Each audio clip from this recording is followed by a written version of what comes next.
These are all captured in on page 207 of our transcript, Mr. Chair. So I wonder if the committee had made the invitations properly. However, I must admit that I have no personal knowledge on the exact actions they took to accomplish this scheme, and I can only be asked general questions on the systems in place that would have allowed this modus operandi to happen. Magandang araw sa atin lahat, mga kabayan. Sabit ngayon ang ilang senador at tila ba nawala na po ang isyo doon sa mga kongresista na sila po yung mga tunay na involved at unang mga pinangalanan. Ngayon, lumabas na naman po ang pangalan ng ilang mga senador. Kasama nga po itong Senator Revilla at Nancy Binay at si Chis Escudero na sinasabing naaabutan umano ng porsyento o party po nila sa mga maanumalya na ghost project. Una na pong pinangalanan, mga kababayan, itong Senator Joel Villanueva, Jingo Estrada at itong si Saldico. At kung makikita po natin ang pattern, ay tila ba si Saldico lang po ang dinidiin ngayon at nawala po itong si Martin Romualdez at ilan pa sa mga naunang kongresista at unang sinabi ni Ping Lacson na may 67 di umano na mga kongresista na involved sa maanumalya na flood control. Ito po ba ay panibagong script po nila para malihis ang isyo doon sa mga kongresista at malinis ang pangalan ni Martin Romualdez at madiin ang ilang mga senador. Yan po yung ating pag-uusapan. Ngunit bago ang lahat, huwag kalimutang i-like ang video ito. Maraming salamat. Okay, ito na po at panoorin natin itong bagong affidavit ni dating Asik Bernardo ng DPWH. Marami siyang kinanta, mga kababayan po natin. Pero mukhang nawawala na kasi yung mga pangalan ng mga kongresista at itong involvement ni Martin Romualdez. Saldi ko lang ang dinidiin. Okay, huwag na natin patagalin. Yes, you may proceed, Yusek Bernardo. Affidavit. I, Roberto R. Bernardo, Filipino, of legal age, a resident of Malolo City, Bulacan, under oath, deposed and state.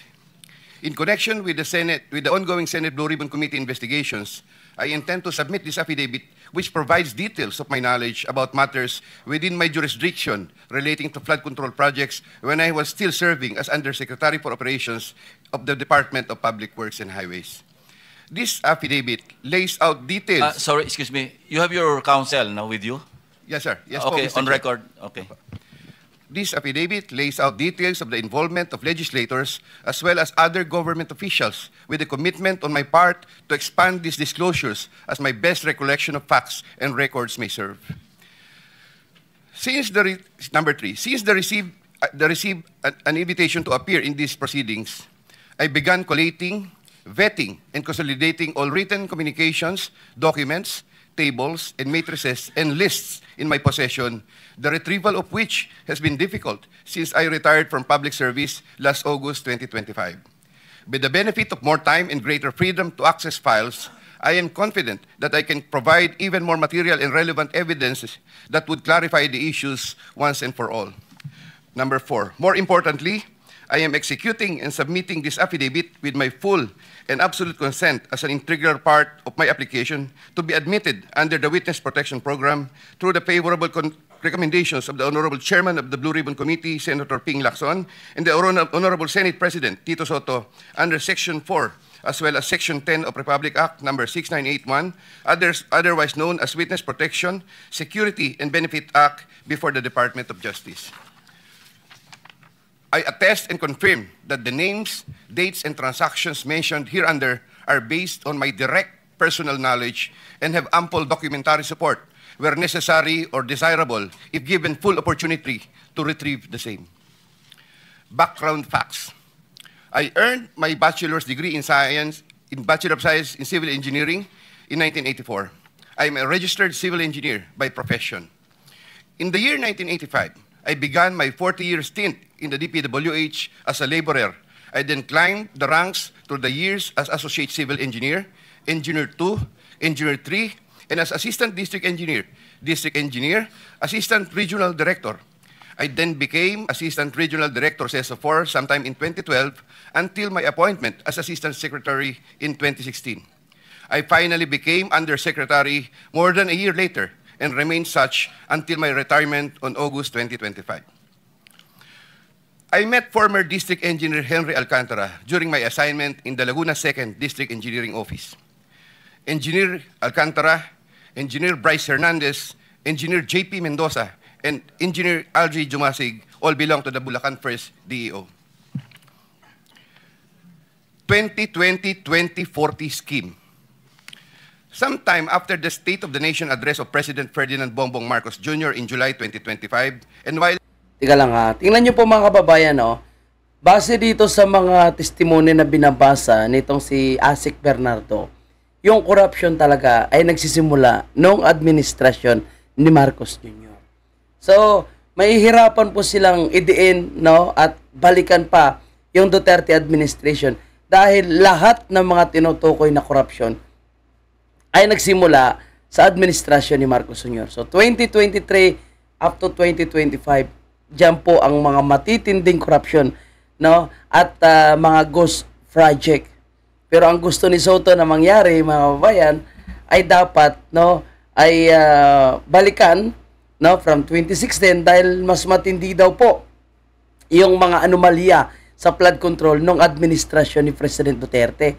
Pero bakit lahat na hinaharap nila diyan, no, na kahit tayo po ay nagdududa na tila ba lumalabas na mukhang scripted na po ang pagdidiin sa ilang mga kongresista at para pagtakpan itong si Martin Romualdez at ang ilang mga kasamahan ng mga kontraktor, nakikita nyo, no, na 2023, 2024, 2025 ang lahat ng mga anomalya sa ghost project at mga substandard ng DPWH.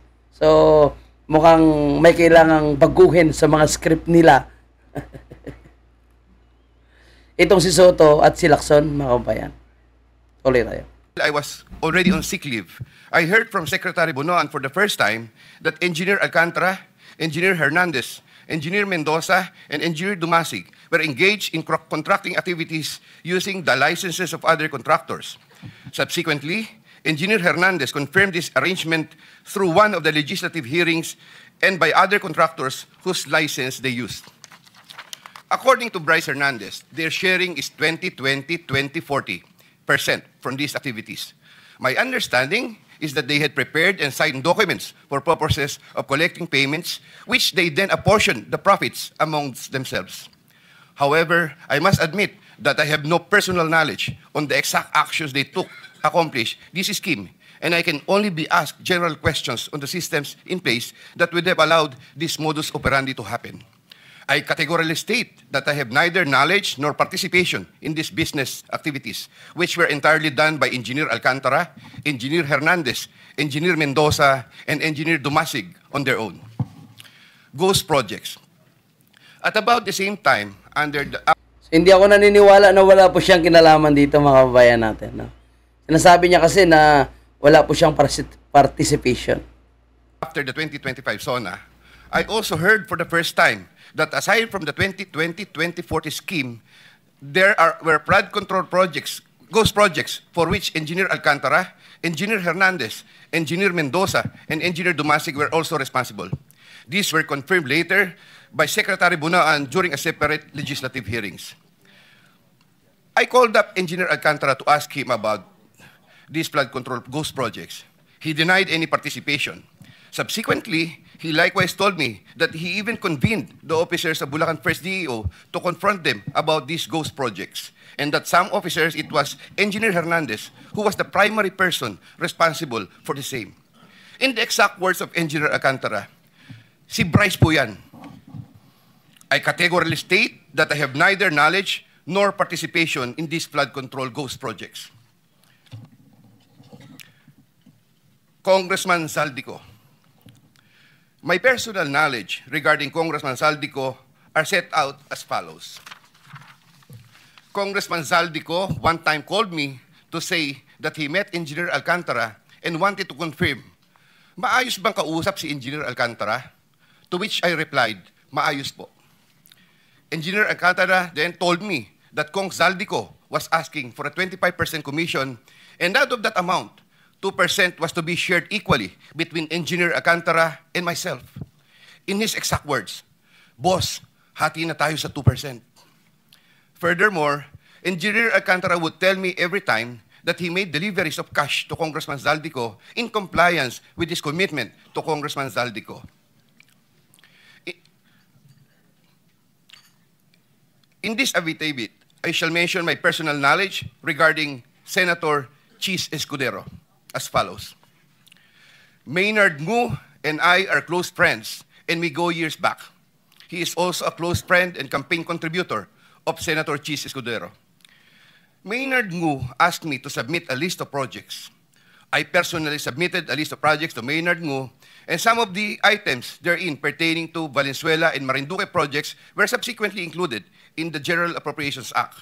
A copy of the list of Valenzuela and Marinduque projects is here to attach to this affidavit as Annex A. When I gave him the list, and in relation to the commitment, I asked him, Boss, paano to? Maynard replied, bahala ka na.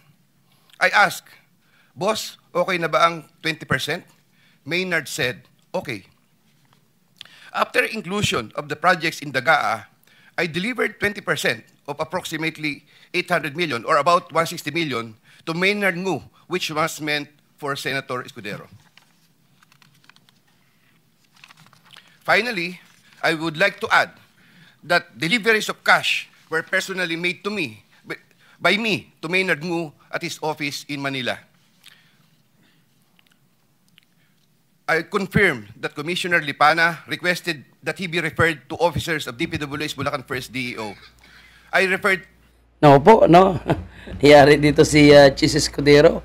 Isa po siya sa napangalana. to Engineer Bryce Hernandez. I have no personal knowledge if they were able to secure a project in Bulacan 1st DEO. Furthermore, and subject to possible referral to an executive session upon the approval of the Honorable Chairman, I attest to the broader systemic issues in DPWH that are widespread. My statements hereunder are based on personal knowledge and direct interactions with the personalities involved with great risk to my safety and that of my family members. I confirm the following. Yusek Traigib Olaybar of DepEd. Yusek Traigib Olaybar used to work for Senator Ramon Bong Revilla and Senator Sani Angara before his appointment as Yusek for the Department of Education. Sometime 2010, I met for the first time Yusek Olaybar, who was then working in the office of Senator Bong Revilla. Later, I learned that he transferred to the office of Senator Edgardo Angara and then later to Senator Sani Angara. Sometime 2024, Yusek Olaybar personally called me for a meeting to discuss about unprogrammed appropriations, supposedly for the office of the Executive Secretary. In the said meeting, he requested me to submit a list of projects. After the meeting, I asked Bulacan 1st DEO to prepare a list of projects for funding. Thereafter, Engineer Alcantara submitted a list of projects worth 2.85 billion. Here to attach as Annex B is a list of those projects. Subsequently, I submitted this list to Yusek Olaybar. Yusek Olaybar told me that the commitment is 15%. In his words, Boss, 15 yan. Thereafter, the DPWH received a special allotment release order for 2.85 billion for the projects listed in Annex B. Engineer Alcantara, from time to time, would collect and deliver the agreed 15% commitment to me, which I delivered or caused to be delivered to Yusek Olaybar in Magallanes, Makati, and other places.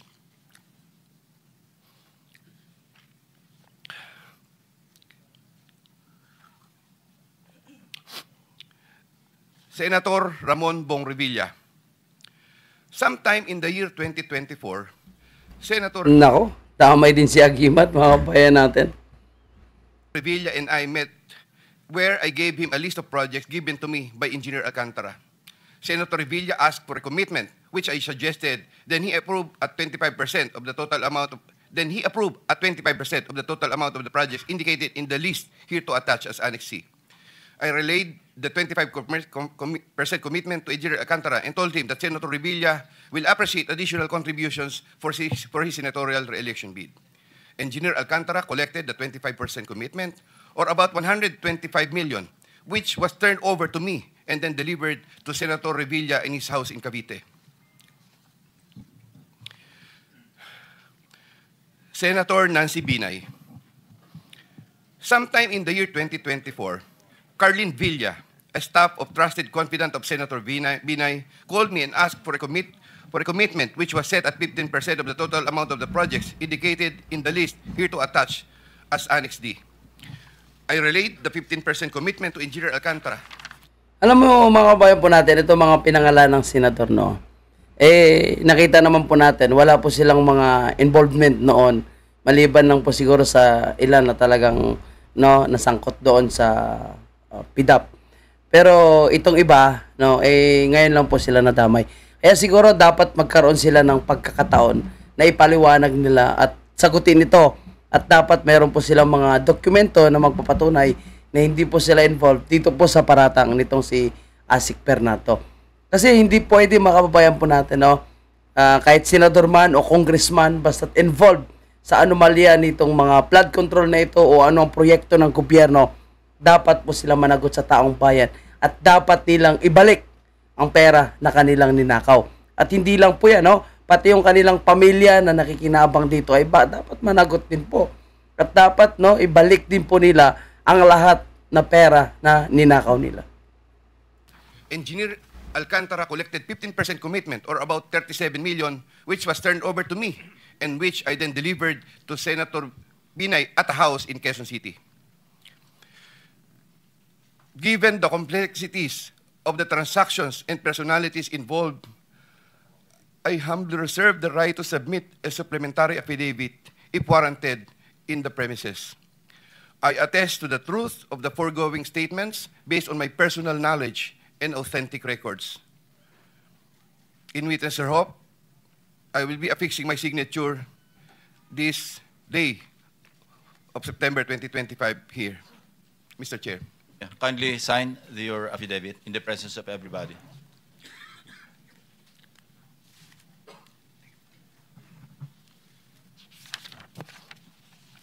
Here, Mr. Chair, I have already signed it. So ayan po, at sabi nga natin mga kababayan po natin, sabit po yung iba't ibang mga senador dito, pero mukhang hindi na napapangalanan ang ilang mga congressman dito.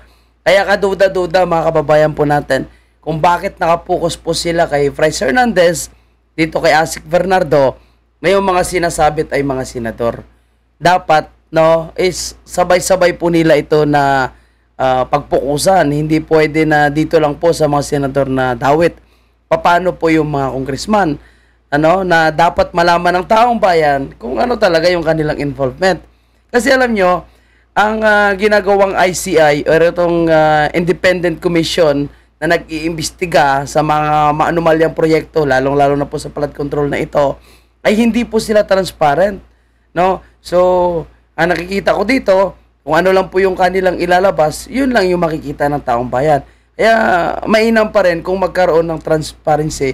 Although po itong Blue Ribbon Committee ay wala po silang power na ipakulong or kasuhan itong mga involved, kundi recommendation lamang dahil ang kanilang pakay dito is for aid of legislation para makapag-create ng batas. Pero maganda pa rin dahil nakikita ng taong bayan mas na napipigure out ng taong bayan kung sino ang dapat managot, kung sino ang dapat singilin sa involvement nitong flood control. Kaya nito, kung totoong involved itong mga senador na pinangalanan, Jingo Estrada, Joel Villanueva, si Chis Escudero, Nancy Binay, at the same time itong si Bong Revilla, dapat din na fokusan din kung sino po yung mga congressman na involved na sinasabi naman ng mga diskaya. Para patas, hindi lumalabas na para may pinagtatakpan itong si Ping Lacson. For the record, you signed the same affidavit that you read, no? Yes po, Thank you. Mr. Chair. Maraming salamat, Yusek. Secretary Remulla is recognized. Your Honor,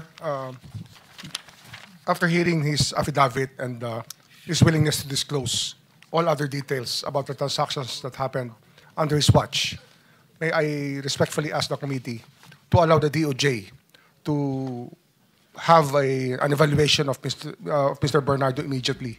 Ito, mga kababayan po natin, duda ako sa pagmumukha nitong si Boying Remulla. Hayop, traidor ito, mga kababayan po natin. At malay natin, sila po yung mga gumagawa ng mga affidavit na ito or script na ito. Kasi nasa tabi po ni Boying Remulla. At ito mga kababayan po natin, itong si Boying Rimulya, ang nagbibigay ng proteksyon kami Marcos Jr., ang mga Rimulya. At kay Martin Romualdez at kay Saldico. Kaya wala akong tiwala pag nandyan na si Boying Rimulya, no, nakikialam. Wala akong tiwala dito. Nag-ambisyon pa nga ito, mga kababayan po natin, na maging ombudsman ngayon dahil ang kanilang purpose dyan para ay atakihin na naman si BP Sara, kasuhan at harangan sa kanyang pagtakbo sa 2028. Duda po ako dito kay Boying Rimulya. At alam ko kayo po, ganun din, no? Na hindi maganda ang inyong pakiramdam basta't nandyan po itong si Boying Rimulya.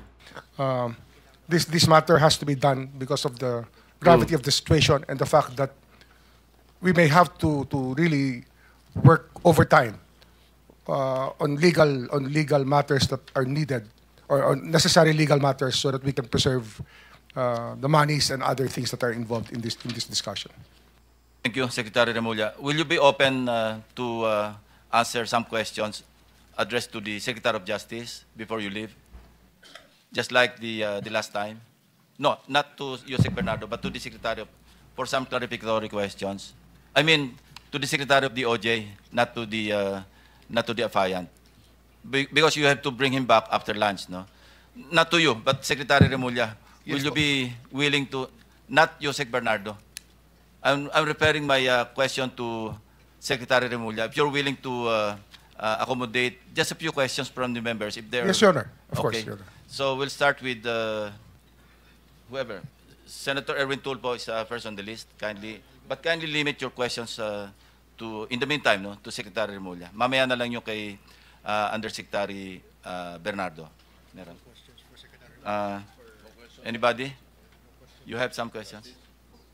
The same naman lang rin, Mr. Chair, na pag alis ni Secretary Remulla, alis din si Bernardo, baka pwedeng magtanong na kay Bernardo. Hindi. Ang kasundan natin, pagbalik na lang, kasi hahaba eh. And they have work to do, so we are accommodating them in the same manner that we accommodated Alcantara, Engineer Alcantara, to be brought immediately to the DOJ for evaluation, for some procedure. Then after that, we can have all the time in the world. Maski hanggang madaling araw, kung gusto mong tanongin si Yusek Bernardo, Sir, pero you can.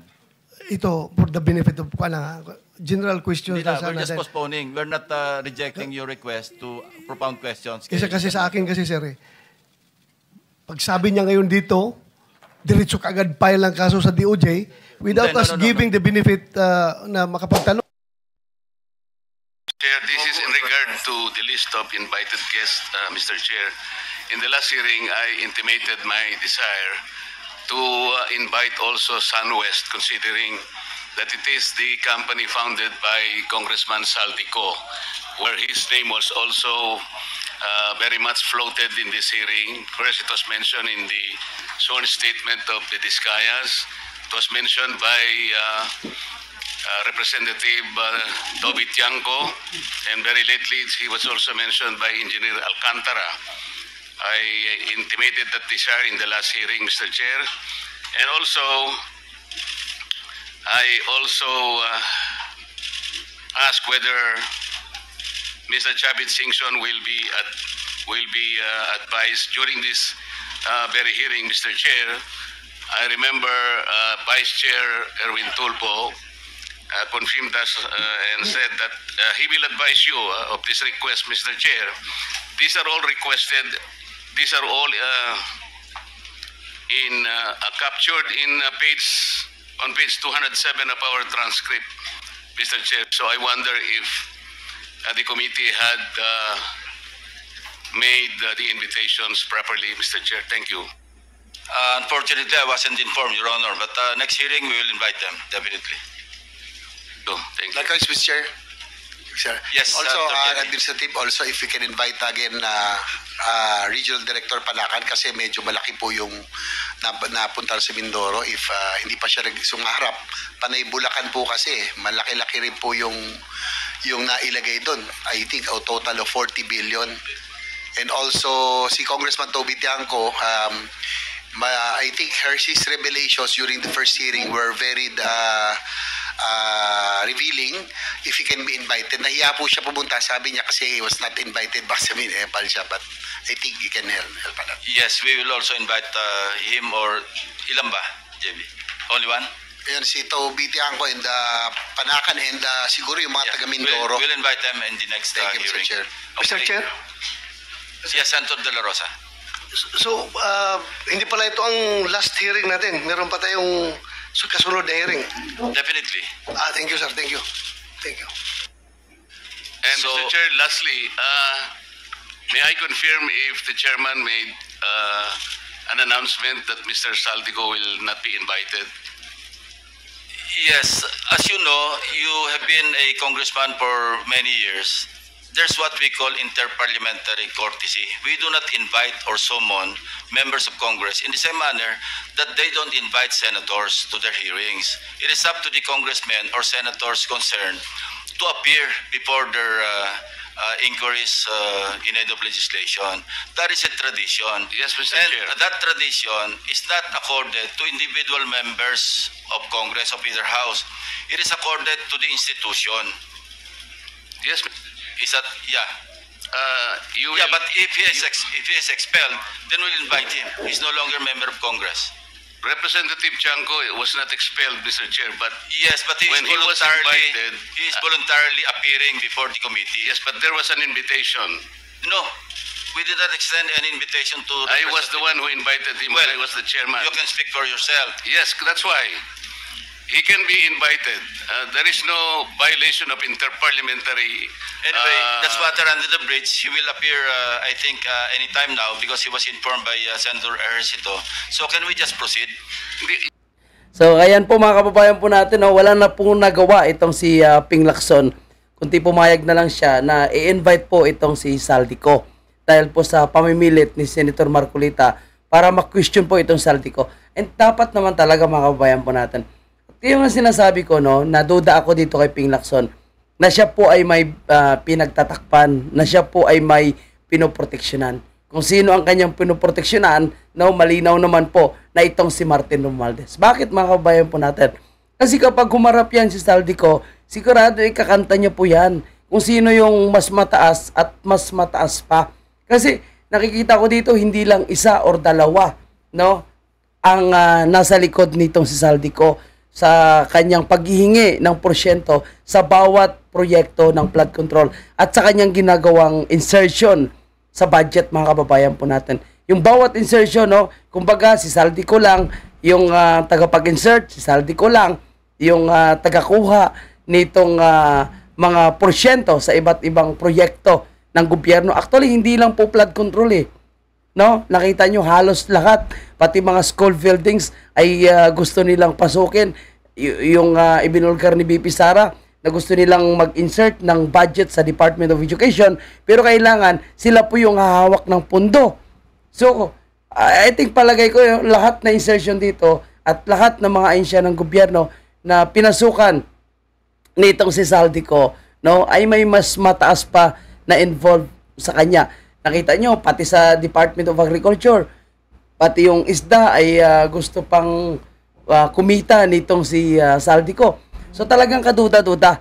Kaya kung si Saldico ay haharap, baka marami po itong ikakanta, no? At dyan na pong magkaalaman. Kaya siguro ngayon ay pinoproteksyonan ito nila at ngayon wala si Saldico sa ating bansa.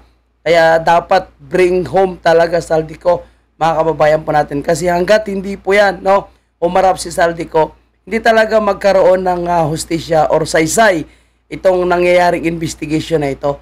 Dahil ako naniniwala na si Saldico ang susi para mabuko lahat, para magkaalaman, no, at malaman natin lahat ang involvement nitong si Martin Romualdez at possible na may kinalaman po itong si Bongbong Marcos. Dahil siya po ang pumirma sa mga anomalyang budget at puno ng insertion, lalong-lalo na po sa anomalya ng flood control. Ngayon, no, itong pinangalanan ni Asik Bernardo, Escudero, Revilla, Binay, nauna ng pinangalanan ni Bryce Hernandez, si Jingo Estrada at si Villanueva, na sinasabing kinasuhan na daw po itong si Villanueva, kinasuhan na rin po itong si Jingo Estrada dahil sa kanilang involvement. So 3 na po daw ang kinasuhan ngayon sa DOJ. So nakita natin, no, ganito karami yung mga air assets nitong si Saldico. Ang daming pera ni Saldico, mga kabayan po natin. And kung mas maraming pera si Saldico, hindi hamak naman na mas maraming pera itong si Martin Romualdez. So ako naniniwala na kung si Saldico ay mapapakanta, talagang magkakabukingan. Kaya ngayon todo sila bigay ng protection. Itong si Saldico actually, mga kababayan po natin, no, hindi dapat bigyan ng parliamentary courtesy pa. Dahil yan din po yung ginawa niya sa ating Vice Presidente. So bakit sila ngayon dapat pagbigyan ng parliamentary courtesy, mismo nung humarap po si VP Sara sa kanila, hindi nila binigyan ng parliamentary courtesy. So dapat maging patas po ito, mga kabayan po natin.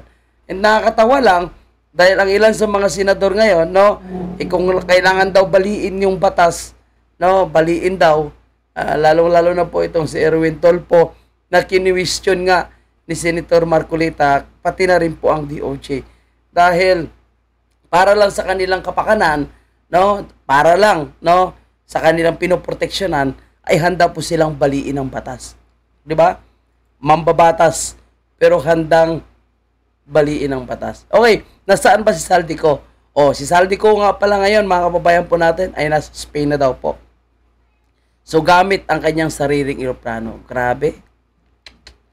Yung pera na ninakaw sa taong bayan, no, binili ng kanyang air assets, at ito ngayon ang kanya nagagamit sa pagtatakas. Itong mga anak nila, no, itong pamangkin nila, palagay ko dapat din po sila managot. Dapat bawiin ng taong bayan ang lahat po na ninakaw ng mga to. Ito, nagpapaplastic na lang ito eh. Kunwari, gusto nilang pauwiin yung kanilang ama. Kunwari, dapat sumagot at magpaliwanag ang kanilang ama. Nako, ito po ay drama lang, no?